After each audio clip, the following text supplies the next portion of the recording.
Edmond Thieffry fait partie de ces pionniers qui vont révolutionner leur époque. C'est le portrait de guerre que nous vous proposons aujourd'hui. Un reportage de Sébastien Rosenfeld et Pierre Alterman dans le cadre du centenaire de la Première Guerre mondiale.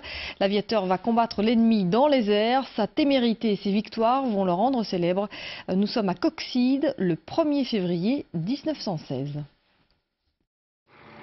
Observer les lignes ennemies sous le feu des canons, avec comme simple protection une mitrailleuse. Une mission d'observation qui ressemble à du suicide.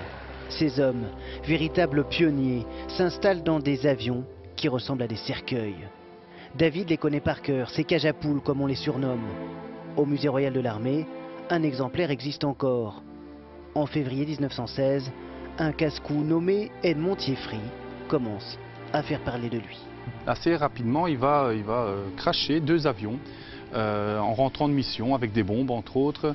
Et donc voilà, il a une réputation à ce moment-là de casseur de zinc, de bousilleur de machines qui est un peu étonnante quand on sait là ce qu'il va devenir par la suite. Du culot, Edmond Thieffry en a à revendre. Quelques mois plus tôt, l'homme force la porte du général en charge de l'aviation pour se porter candidat. Simple soldat au départ, le voilà à 24 ans pilote. Il n'a peur de rien depuis qu'il vole sur un nouvel appareil, le Nieuport 11. Edmond Thieffry le fait savoir à ses proches le 24 janvier 1917. Effectivement, il va survoler la capitale et même jeter des drapeaux. Il va jeter 4 drapeaux à destination de la population et de sa famille, sur lesquels il a donné quelques messages d'encouragement à la population qui, elle, est sous le joug de l'Allemagne. Au sol, le conflit s'enlise. Dans le ciel, les pilotes se perfectionnent. Edmond Thieffry abat 2 avions coup sur coup en juillet 1917. Une première. Il devient un as avec plus de 5 victoires homologuées. L'aviateur profite d'un système qui révolutionne le combat aérien, la mitrailleuse synchronisée.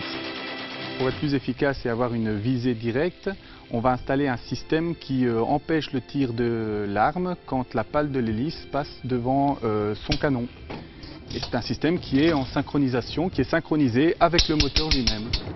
La guerre moderne est en train de naître avec ces chars qui brisent les défenses des armées allemandes. Les Alliés développent aussi de nouveaux avions, comme le Spad. Edmond Thieffry est aux commandes de l'un d'eux, toujours plus audacieux.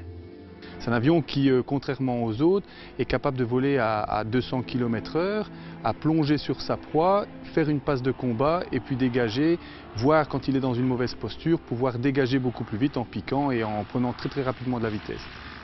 Le 23 février 1918, l'appareil d'Edmond Thieffry prend feu, touché par le tir de l'avion d'observation qu'il poursuit.